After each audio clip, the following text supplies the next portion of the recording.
Viewers, welcome to NTV sports. This is Tarak. రీసెంట్గా జరిగిన T20 world ఛాంపియన్షిప్లో world record సాధించిన దీప్తి మనతో ఉన్నారు. సో ఆవిడతో ఒకసారి మాట్లాడదాం, కంగ్రాచులేట్ చేద్దాం. హలో దీప్తి అమ్మ, హలో సార్. ఎలా ఉన్నారు? బాగున్నాను. లేటెస్ట్గా జరిగిన ఈ T20 వరల్డ్ ఛాంపియన్షిప్ ఏదైతే ఉందో దాంట్లో వరల్డ్ రికార్డ్ సాధించారు. సో ఎలా అనిపిస్తుంది ఈ మూమెంట్ మీకు? సో వరల్డ్ రికార్డ్ సాధించినందుకు నాకు ఇప్పుడు హ్యాపీగా అనిపిస్తుంది. సో మా పేరెంట్స్ కూడా హ్యాపీగా ఫీల్ అవుతున్నారు. సో అయితే వరల్డ్ రికార్డ్ సాధించడం వెనుక అంటే ఒక మెడల్ వస్తేనే ఇలాంటిదే, అలాంటిదే దాంట్లో వరల్డ్ రికార్డ్ సాధించడం అనేది అంటే దాని వెనకాల కష్టం ఎలా ఉంది మీకు? అంటే ఎలాంటి ట్రైనింగ్ మీరు ఇక్కడ తీసుకున్నారు? సో అది మీకు అక్కడ ఎలా ఏ విధంగా పెర్ఫామ్ చేయడానికి ఉపయోగపడింది అట్లా?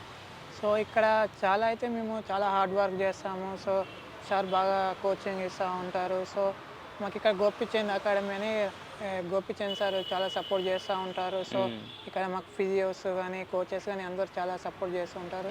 సో అంతా బాగానే ఉంది, కానీ ట్రైనింగ్ కూడా బాగానే ఉంటుంది. సో మేము కష్టపడి అంటే మన దేశం కోసం అంటే సాధించాలి అనే పట్టుదలతోనే చేస్తున్నాము అది. సో ఇప్పుడు నేను గోల్డ్ మెడల్ తీసుకురావడం సో మన భారతదేశంకి ఇంత ఒక గర్వకారణంగా ఉంది. సో అంటే యాక్చువల్లీ ఏంటంటే మన చుట్టుపక్కల ఉన్న వాళ్ళందరి దగ్గర నుంచి రకరకాలైనటువంటి పొగడతలు వస్తుంటాయి, ఒక్కొక్కసారి విమర్శలు కూడా వస్తుంటాయి కదా. సో మరి మీరు ఈ స్టేజ్కి చేరుకోవడానికి అంటే ఎవరెవరు మీకు సహకరించారు? అలాగే కొంతమంది మనల్ని క్రిటిసైజ్ చేసేవాళ్ళు ఉంటాం కదా, ఎలాంటి క్రిటిసిజం ఫేస్ చేశారు మీరు? సో నాకు చిన్నప్పటి నుంచి అంటే ఇంట్లో నుంచి అంటే ఇప్పుడు పేరెంట్స్ ఎంకరేజ్ చేశారు. So school PT sir encourage చేశారు. సో ఇక్కడ రమేష్ సార్, గోపిచంద్ సార్ ఇక్కడ చాలామంది ఎంకరేజ్ చేశారు. సో ఇంకా మాకు స్కూల్ ఫౌండర్ అని ఉంటారు Rammohan Rao sir. So sir కూడా చాలా హెల్ప్ చేశారు. సార్ ఇప్పటికీ కూడా నాకు ఇంకా హెల్ప్ చేస్తూనే ఉన్నారు. సో వీళ్ళందరి ప్రోత్సాహం వల్ల నేను ఈ స్థాయిలో ఉన్నాను. ఓకే. అంటే యాక్చువల్గా అంటే మీ డే ఎలా స్టార్ట్ అవుద్ది, ఎలా ఎండ్ అవుద్ది? అంటే ఒక ఛాంపియన్షిప్లో పార్టిసిపేట్ చేయడం అంటే నాట్ ఓన్లీ జోక్, అది వరల్డ్ రికార్డ్ క్రియేట్ చేయడం అనేది అది చిన్న విషయం కాదు కదా. సో మరి మీ డే ఎలా స్టార్ట్ అవుద్ది, ఎలా ఎండ్ అవుతుంది అసలు?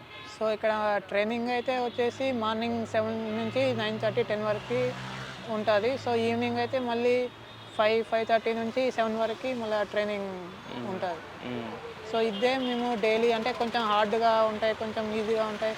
సో హార్డ్ అంటే కొంచెం జిమ్ ట్రైనింగ్ హార్డ్గా ఉంటాయి. సో ఇక్కడ ట్రాక్లో 500 కానీ సో 300 కొంచెం ఇవి అలా హార్డ్గా ఉంటాయి ట్రైనింగ్.